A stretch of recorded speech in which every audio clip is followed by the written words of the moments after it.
श्रीगुरुभ्यो नमः। करुणाशाकरं शान्तं अरुणाचलवासिनं श्रीशेषाद्रिगुरुं वन्दे ब्रह्मीभूतं तपोनिधिं सद्गुरुचरणारविन्दाभ्यां नमः। உருவாய் அருவாய் உளதாய் இளதாய் மறுவாய் மலராய் மணியாய் ஒளியாய் கருவாய் உயிராய் கதியாய் விதியாய் குருவாய் வருவாய் அருள்வாய் குகனே. உலகத் தமிழ்வாழ் பக்த கோடிகள் அனைவருக்கும் நல்வாழ்த்துக்கள். இந்த பதிவில் குரு பெயர்ச்சியினுடைய ராசி பலன் நிகழ்ச்சியை நாம் சிந்திக்க போகிறோம். 1/5/2024 குரு பகவான் மேஷ ராசியிலிருந்து ரிஷப ராசிக்கு பிரவேசம் ஆறார். பொதுவாக ராசி பலன் நிகழ்ச்சி அப்படின்னு நாம் சொல்லும் பொழுதும் கிரக பயிற்சிகள் அப்படிங்கிறத நாம் சிந்திக்கும் பொழுதும் ஒரு பெரிய எதிர்பார்ப்போட பக்த கோடிகள் அனைவரும் எதிர்நோக்கி காத்து கொண்டிருக்கோம். நமது வாழ்க்கையிலே மாற்றங்கள் ஏற்படுவதற்கும் ஏற்றங்களை சிந்திப்பதற்கும் கிரகங்கள் காரணமாக இருக்கின்றன என்பதை ஜோதிட ஆர்வலர்களும் இறைவனது தனிப்பெரும் கருணையை உணரக்கூடிய பக்த கோடிகள் அனைவரும் எதிர்நோக்கி காத்து கொண்டிருக்கக்கூடிய வைபவங்களில் குரு பெயர்ச்சி முதலாவதாக காணப்படுகின்றது.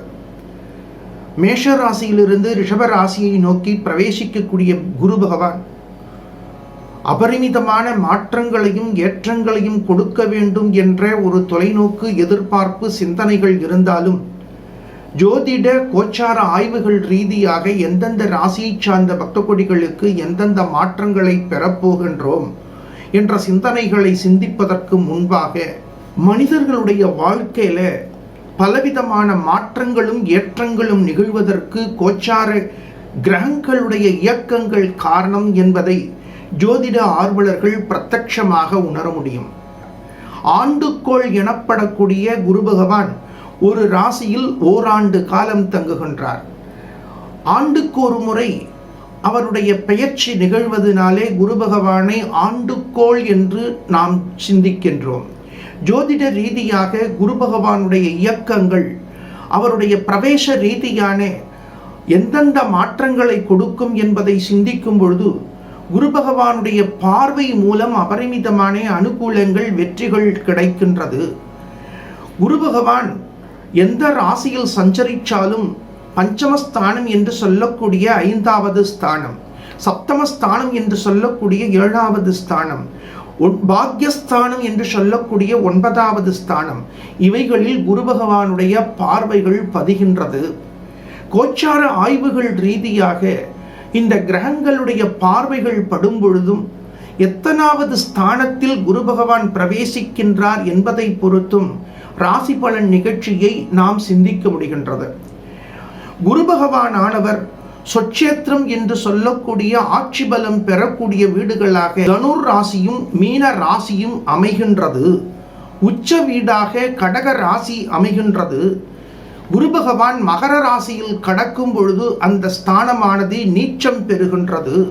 மூல திரிகோணமாக தனுசு அமைகின்றது என்ற ஜோதிட அடிப்படை கருத்துக்களை ஆழ் மனதில் பதிய வைத்து கொண்டு இந்த ராசி பலன் நிகழ்ச்சியை நீங்கள் பார்க்கும் பொழுது அடிப்படை சிந்தனைகளோடு குரு பகவானுடைய தனிப்பெரும் கருணை எந்தெந்த ராசி சார்ந்த பக்த கோடிகளுக்கு எந்தெந்த மாற்றங்களை கொடுக்க போகின்றது, எந்தெந்த ஏற்றங்களை கொடுக்க போகின்றது என்ற தெளிவான விரிவான பலன்களை நீங்கள் பெற முடியும். அந்த வகையில் 1/5/2024 குரு பகவான் மாலை சுமார் 5:19 மேஷ ராசியிலிருந்து ரிஷப ராசியை நோக்கி பயணிக்கின்றார். இந்த பிரவேச சமயத்தில் கிரகங்களுடைய அமைப்புகள் எவ்வாறு இருக்கின்றது என்பதையும் நாம் கணக்கில் சிந்தித்து பலன்களை பெறும் பொழுது உங்களது வாழ்க்கையில் மேலும் அனுகிரகபத நவகிரகங்களை பெற முடியும். அந்த வகையில் 1/5/2024 அன்று நவகிரகங்களுடைய நிலைகளை நாம் சிந்திக்கும் பொழுது மேஷ ராசியில் சூரிய பகவான் சுக்கிர பகவான் அருள் புரிகின்றார். ரிஷப ராசியில் குரு பகவான் அருள் புரிகின்றார். கன்யா ராசியில் கேது பகவான் அருள் புரிகின்றார். மகர ராசியில் சந்திர பகவான் அருள் புரிகின்றார். கும்ப ராசியில் சனீஸ்வர பகவான் அருள் புரிகின்றார். மீன ராசியில் செவ்வாய் பகவான் புத பகவான், ராகு பகவான் அருள் புரிகின்றார். இந்த கிரக அமைப்புகள்ல சூரிய பகவான் உச்சம் பெற்று இருக்கக்கூடிய சமயத்தில குரு பகவானுடைய பெயர்ச்சியானது மேஷ ராசியிலிருந்து ரிஷப ராசிக்கு நிகழ்கின்றது. சந்திர பகவான் மகர ராசியில் சஞ்சரிக்கக்கூடிய காலத்தில் ரிஷப ராசியை நோக்கி பிரவேசிக்கக்கூடிய குரு பகவானுடைய 9வது பார்வை சந்திர பகவான் மேல் பதிகின்றது. இவைகளெல்லாம் நல்ல அனுகூலமான கிரக அமைப்பை நமக்கு காட்டுகின்றது.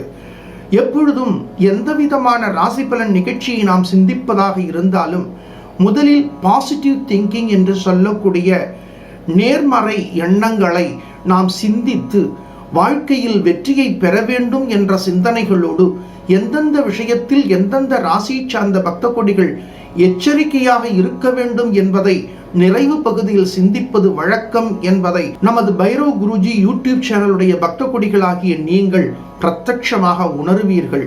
அந்த வகையில இந்த குரு பயிற்சியானது மேஷ ராசியிலிருந்து ரிஷப ராசியை நோக்கி பிரவேசிக்கக்கூடிய சமயத்தில் எந்தெந்த ராசி சார்ந்த பக்த கோடிகளுக்கு எந்தெந்த மாற்றங்களையும் ஏற்றங்களையும் கொடுக்க போகின்றது என்பதை சிந்திப்போம். உலக தமிழ் வாழ் பக்த கோடிகள் அனைவருக்கும் நல்வாழ்த்துக்கள். 1/5/2024 குரு பயிற்சி நடைபெறுகின்றது. சுஸ்திஸ்ரீ குரோதி வருஷம் சித்திரை மாதம் 18ஆம் தேதி புதன்கிழமை 28 நாழிகை 22 வினாடிக்கு மாலை மணி சுமார் 5:19க்கு நட்சத்திரம் முதல் பாதம் மேஷ ராசியிலிருந்து கிருத்திகை நட்சத்திரம் 2வது பாதம் ரிஷப ராசிக்கு குரு பகவான் பெயர்ச்சி அடைகின்றார். மேஷ ராசியிலிருந்து ரிஷப ராசிக்கு குரு பகவான் பெயர்ச்சி நடைபெறக்கூடிய 1/5/2024 அன்று நமது பைரவர் சக்தி பீடத்தில் ராஜ குரு ஹோமங்கள் காலை முதல் மாலை வரை நடைபெற இருக்கின்றது. அன்றைய தினத்தில் நடைபெறக்கூடிய பூஜையில் உங்களது பெயர் நட்சத்திரங்களை பதிவு செய்து கொண்டு பிரார்த்தனையில் கலந்து கொண்டு பூஜையில் பூஜிக்கப்பட்ட விசேஷமான குரு பகவானுடைய யந்திரம், குரு பகவானுடைய டாலர், வெள்ளி முலாம் பூசப்பட்ட டாலர் இவைகளை நீங்கள் பெற்று இறைவனது தனிப்பெரும் கருணையை பெற்று வாழ்க்கையில் வெற்றியை பெற வேண்டும் என்று பிரார்த்தித்துக் கொள்கின்றோம். அனுகூலமான பலன்களை பெறக்கூடிய ராசிகள் மேஷ ராசி சார்ந்த பக்த கொடிகள், கடக ராசி சார்ந்த பக்த கொடிகள், கன்யா ராசி சார்ந்த பக்த கொடிகள், விருச்சிக ராசி சார்ந்த பக்த கொடிகள், மகர ராசி சார்ந்த பக்த கொடிகள் இவர்களுக்கு மேலும் மேலும் அனுகூலம் பெறுவதற்கு குரு பகவானுடைய தனிப்பெரும் கருணையை நீங்கள் பெறுவது அபரிமிதமான அனுகூலம் வெற்றியை கொடுக்கும். பரிகார ராசி சார்ந்த பக்த கொடிகள் ரிஷபம், மிதுனம், சிம்மம், துலாம், தனுசு, கும்பம், மீனம். ரிஷப ராசி சார்ந்த பக்த கொடிகள், மிதுன ராசி சார்ந்த பக்த கொடிகள், சிம்ம ராசி சார்ந்த பக்த கொடிகள், துலா ராசி சார்ந்த பக்த கொடிகள், தனு ராசி சார்ந்த பக்த கொடிகள், கும்ப ராசி சார்ந்த பக்த கொடிகள், மீன ராசி சார்ந்த பக்த கொடிகள் அவசியம் இந்த பூஜைகளில் கலந்து கொண்டு குரு பகவானுடைய தனிப்பெரும் கருணையை பெறும் பொழுது சிரமங்கள் குறைந்து மாற்றங்கள் ஏற்றங்களை கொடுக்கும். ஆகையினால் அனைத்து பக்த கொடிகளும் இந்த வைபவங்களில் கலந்து கொண்டு குரு பகவானுடைய தனிப்பெரும் கருணையை பெற வேண்டும் என்று பிரார்த்திக்கின்றோம். நல்வாழ்த்துக்கள்.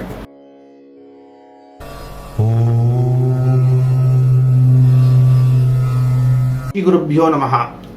ஞானானந்தமயம் தேவம் நிர்மலஸ்பட்டிகாகிருதிம் ஆதாரம் சர்வ வித்யானம் ஹயக்ரீவம் உபாஸ்மஹே. எதையும் சாதிக்கக்கூடிய ஆற்றலை மென்மையாக பெறக்கூடிய மிதுன ராசி பக்த கொடிகளே, மிதுன ராசி சார்ந்த பக்த கொடிகளுக்கு ராசி நாதன் புத பகவான். அவர்கள் சிந்திக்கக்கூடிய ஆற்றல் படக்கூடிய ஆற்றலை விட கூடுதலாக காணப்படுகின்றது. வித்யா காரகன் என்று சொல்லக்கூடிய புத பகவான் ஆட்சி வீடாக அமையக்கூடிய மிதுன ராசி சார்ந்த பக்த கொடிகளுக்கு உங்களது ராசிக்கு 7, 10க்கு அதிபதியாக இருக்கக்கூடிய குரு பகவான் உங்களது ராசிக்கு 12வது ஸ்தானத்தை நோக்கி பயணிக்கின்றார். 12வது ஸ்தானத்திற்கு விரயஸ்தானம் என்று பெயர்.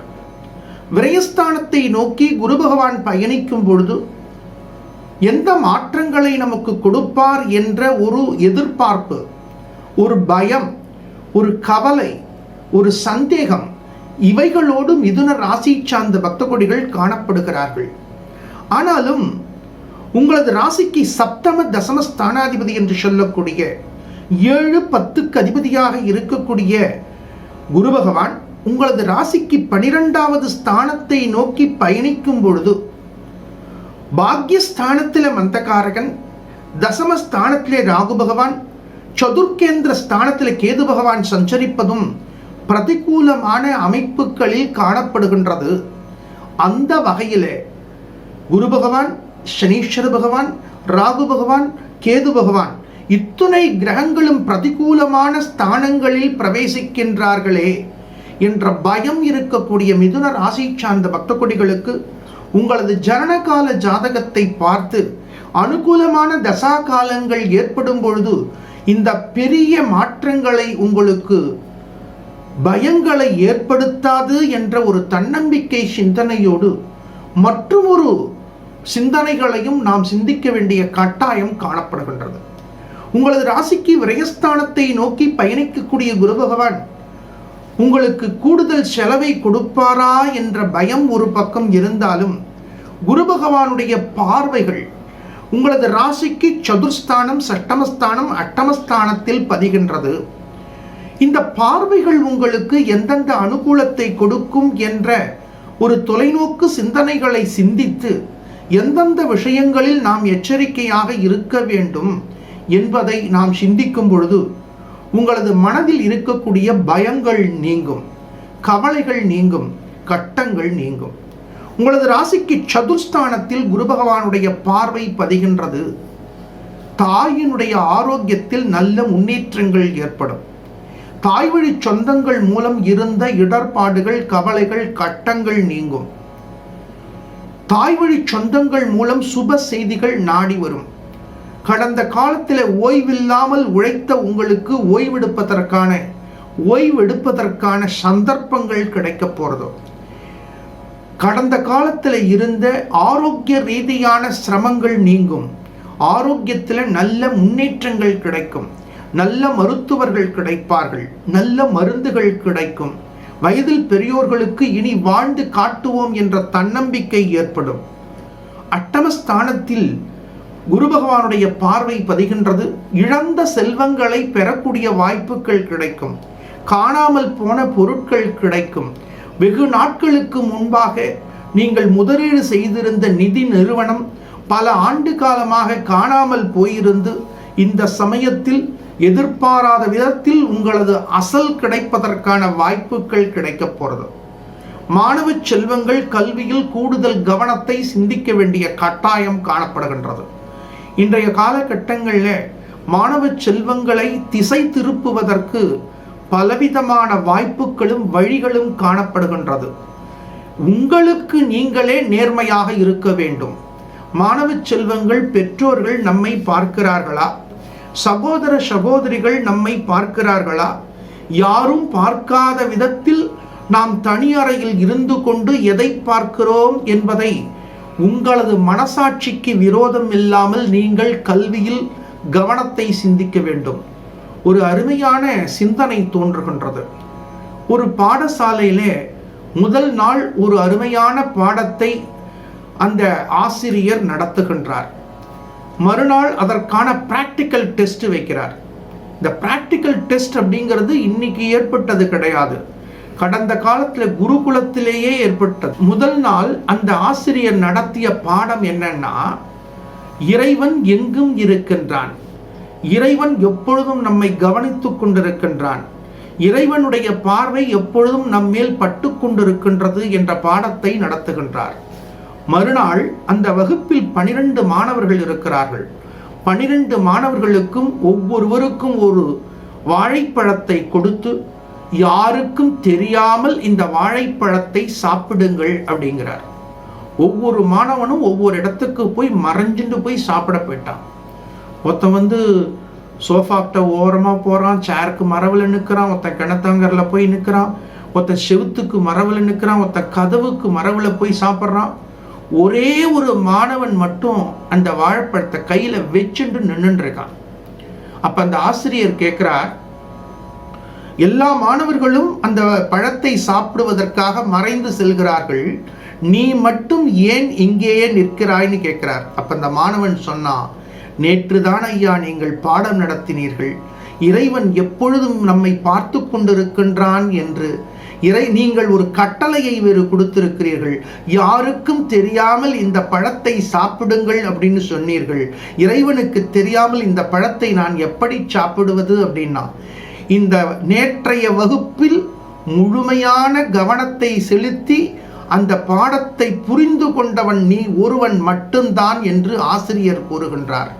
அதை போல மாணவ செல்வங்கள் இன்றைய காலகட்டங்களில் உங்களது நேர காலங்களை திட்டமிடுவது, யாருக்கும் தெரியாமல் நாம் செல்போன் பார்க்கின்றோம் என்பதை தவிர்த்து உங்களது மனசாட்சிக்கு விரோதம் இல்லாமல் நீங்கள் நடந்து கொள்ள வேண்டும் என்பதை ஒவ்வொருவரும் தீர்மானிக்க வேண்டிய காலமாக இந்த காலம் அமைகின்றது. அதை போல இளைஞர்கள், குடும்பத்தில் இருப்பவர்கள் செலவு செய்யும் பொழுது பொறுமை தேவை, நிதானம் தேவை, எச்சரிக்கை தேவை. தேவை சிக்கனம் இக்கணம் என்ற வார்த்தைகளை மனதில் பதிய வைத்துக் கொள்ளுங்கள். ஆன்லைன் டிரான்சாக்ஷன் செய்யும் பொழுது சம்பந்தமில்லாத செலவுகளை செய்து நாளைய தேவைக்கு கையில் காசில்லாமல் தவிப்பவர்கள் கோடி. ஆகையினால் விரயஸ்தானத்தில் சஞ்சரிக்கக்கூடிய குரு பகவான் உங்களுக்கு தேவையில்லாத செலவுகளை கொடுக்காமல் இருப்பதற்கு, நீங்கள் தேவையில்லாத செலவுகளை செய்யக்கூடாது என்ற தீர்மானத்தை தீர்மானியுங்கள். அவசியமான செலவுகளை ஒவ்வொரு மாதத்தினுடைய முதல் பகுதியிலும் திட்டமிடுவது மாற்றங்களை கொடுக்கும். இருந்தாலும் குடும்ப ரீதியான மங்களகரமான மகிழ்ச்சிகரமான வைபவங்களை செய்யக்கூடிய சந்தர்ப்பங்கள் உங்களுக்கு நாடி வரப்போறது. வயதில் பெரியோர்கள் ஆரோக்கியத்தில் கூடுதல் கவனத்தை சிந்திக்க வேண்டும். புதிய தொழில் செய்யக்கூடிய பக்த கொடிகள் புதிய முதலீடுகளை முற்றிலுமாக தவிர்க்க வேண்டும். இன்றைய காலகட்டங்களில் சரியான தொழிலை தெரிந்தவர்கள், தொழிலில் சிறந்து விளங்கக்கூடியவர்கள், முயற்சியில் சில லேக்கிங் காணப்படுறது. அதனால அவர்கள் ஜாதகத்தை கொண்டு வந்து அவர்கள் முயற்சியில் இருக்கக்கூடிய இடர்பாடுகளை மறைப்பதற்கு ஜோதிடத்தின் மேல் பழி போடுகிறார்கள். ஆகையினால் உங்களிடத்தில் திறமை இருக்கின்றதா? உங்களது உழைப்பிற்கும் முயற்சிக்கும் முக்கியத்துவம் கொடுக்க வேண்டிய காலம் என்பதை மனதில் பதிய வைத்துக் கொண்டு செயல்படும் பொழுது இறைவனது தனிப்பெரும் கருணை உங்களுக்கு அபரிமிதமான அனுகூலம் வெற்றியை கொடுக்கும். கூறக்கூடிய ஒவ்வொரு கருத்துக்களும் கோச்சார அமைப்புகள். நிச்சயமாக ஒவ்வொரு ராசி பக்த கோடிகளுக்கும் ஓரளவுக்கு மாற்றங்களையும் ஏற்றங்களையும் பெற முடியும். கூடுதல் தகவல்களை பெறுவதற்கு உங்களது ஜனனகால ஜாதகத்தை பார்த்து முழுமையான பலன்களை நீங்கள் புரிந்து கொள்ளும் பொழுது மேலும் வெற்றியை பெற முடியும். மிதுன ராசியை சார்ந்த பக்த கொடிகளுக்கு குரு பெயர்ச்சியினுடைய தாக்கம் நீங்குவதற்கு ஒரு அருமையான திருநாமாவை உங்களுக்கு உபதேசம் செய்கின்றேன். நமது பைரவ் குருஜி யூடியூப் சேனல்ல கொடுக்கக்கூடிய சக்தி வாய்ந்த யந்திரத்தை உங்களது பூஜை அறையில் வைத்து நான் கொடுக்கக்கூடிய எளிமையான அருமையான மந்திரத்தை தினம்தோறும் 21 முறை நீங்கள் ஜபம் செய்து வரும்பொழுது அபரிமிதமான முன்னேற்றங்களை நீங்கள் பெற முடியும். அனைத்து பக்த கொடிகளும் பயன்பெற வேண்டும் என்ற தொலைநோக்கு சிந்தனையில் இந்த அருமையான சூக்ஷ்மத்தை உங்களுக்கு வழங்குகின்றேன். மிதுன ராசியை சார்ந்த பக்த கொடிகளுக்கு ஓம் தர்ம ரூபாய நமஹா என்ற சிந்தனைகளை சிந்திக்க வேண்டும். ஓம் தர்ம ரூபாய நமஹா. நாம் சொல்லக்கூடிய ஒவ்வொரு சிந்தனைகளிலும் ஒரு சூக்ஷ்மம் காணப்படுறது. விரயஸ்தானத்தை நோக்கி குரு பகவான் பிரவேசிக்கும் பொழுது நீங்கள் தர்மத்தை தாராளமாக செய்யும் பொழுது தேவையில்லாத செலவுகளில் இருந்து உங்களை தற்காத்து கொள்ள முடியும். தான தர்மங்கள், ஆலயங்களுக்கு வழங்கக்கூடிய உங்களால் ஆன உதவிகள், இவைகள் உங்களுக்கு உங்களது வாழ்க்கையில் ஏற்படக்கூடிய தேவையில்லாத செலவுகளில் இருந்து உங்களை தற்காத்து கொள்வதற்கான அருமையான வழி. அதற்கான திருநாமம் ஓம் தர்ம ரூபாய நமஹா. ஓம் தர்ம ரூபாய நமஹா என்ற நாமாவை உங்களுக்கு எளிமையாக புரியக்கூடிய வகைகளில் எழுதி தினம்தோறும் நீங்கள் பார்க்கக்கூடிய முகம் பார்க்கும் கண்ணாடி அருகிலும் பூஜை அறையிலும் எழுதி வைத்துக்கொண்டு இந்த ஆண்டு முழுவதும் இந்த நாமாவை தினம்தோறும் 21 முறை நீங்கள் உச்சரிக்கும் பொழுது அபரிமிதமான மாற்றங்களையும் ஏற்றங்களையும் பெற முடியும். மிதுன ராசியை சார்ந்த பக்த கொடிகளுக்கு உங்களது ராசிக்கு விரயஸ்தானத்தை நோக்கி பயணிக்கக்கூடிய குரு பகவான் உங்களது ராசிக்கு சப்தம தசம ஸ்தானாதிபதி 7-10க்கு அதிபதியானவர். அவர் விரயஸ்தானத்தை நோக்கி பயணிக்கும் பொழுது செலவில் சிக்கனம் தேவை.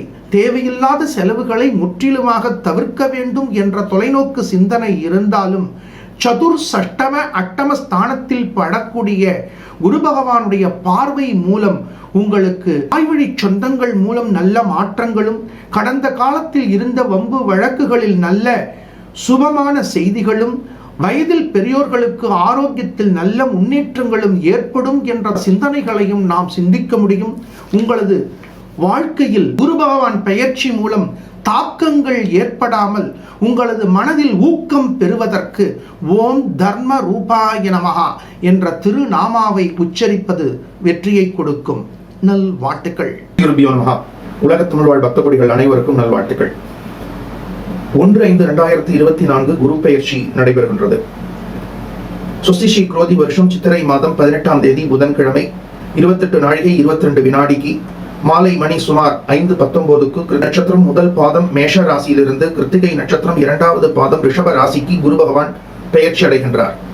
மேஷ ராசியிலிருந்து ரிஷப ராசிக்கு குரு பகவான் பெயர்ச்சி நடைபெறக்கூடிய 1/5/2024 அன்று நமது பைரவர் சக்தி பீடத்தில் ராஜ குரு ஹோமங்கள் காலை முதல் மாலை வரை நடைபெற இருக்கின்றது. அன்றைய தினத்தில் நடைபெறக்கூடிய பூஜையில் உங்களது பெயர் நட்சத்திரங்களை பதிவு செய்து கொண்டு பிரார்த்தனையில் கலந்து கொண்டு பூஜையில் பூஜிக்கப்பட்ட விசேஷமான குரு பகவானுடைய யந்திரம், குரு பகவானுடைய டாலர், வெள்ளி முலாம் பூசப்பட்ட டாலர் இவைகளை நீங்கள் பெற்று இறைவனது தனிப்பெரும் கருணையை பெற்று வாழ்க்கையில் வெற்றியை பெற வேண்டும் என்று பிரார்த்தித்துக் கொள்கின்றோம். அனுகூலமான பலன்களை பெறக்கூடிய ராசிகள் மேஷ ராசியை சார்ந்த பக்த கொடிகள், கடக ராசியை சார்ந்த பக்த கொடிகள், கன்யா ராசியை சார்ந்த பக்த கொடிகள், விருச்சிக ராசியை சார்ந்த பக்த கொடிகள், மகர ராசியை சார்ந்த பக்த கொடிகள். இவர்களுக்கு மேலும் மேலும் அனுகூலம் பெறுவதற்கு குரு பகவானுடைய தனிப்பெரும் கருணையை நீங்கள் பெறுவது அபரிமிதமான அனுகூலம் வெற்றியை கொடுக்கும். பரிகார ராசியை சார்ந்த பக்த கொடிகள் ரிஷபம், மிதுனம், சிம்மம், துலாம், தனுசு, கும்பம், மீனம். ரிஷப ராசியை சார்ந்த பக்த கொடிகள், மிதுன ராசியை சார்ந்த பக்த கொடிகள், சிம்ம ராசியை சார்ந்த பக்த கொடிகள், துலா ராசியை சார்ந்த பக்த கொடிகள், தனு ராசியை சார்ந்த பக்த கொடிகள், கும்ப ராசியை சார்ந்த பக்த கொடிகள், மீன ராசியை சார்ந்த பக்த கொடிகள் அவசியம் இந்த பூஜைகளில் கலந்து கொண்டு குரு பகவானுடைய தனிப்பெரும் கருணையை பெறும் பொழுது சிரமங்கள் குறைந்து மாற்றங்கள் ஏற்றங்களை கொடுக்கும். ஆகையினால் அனைத்து பக்த கொடிகளும் இந்த வைபவங்களில் கலந்து கொண்டு குரு பகவானுடைய தனிப்பெரும் கருணையை பெற வேண்டும் என்று பிரார்த்திக்கின்றோம். நல்வாழ்த்துக்கள்.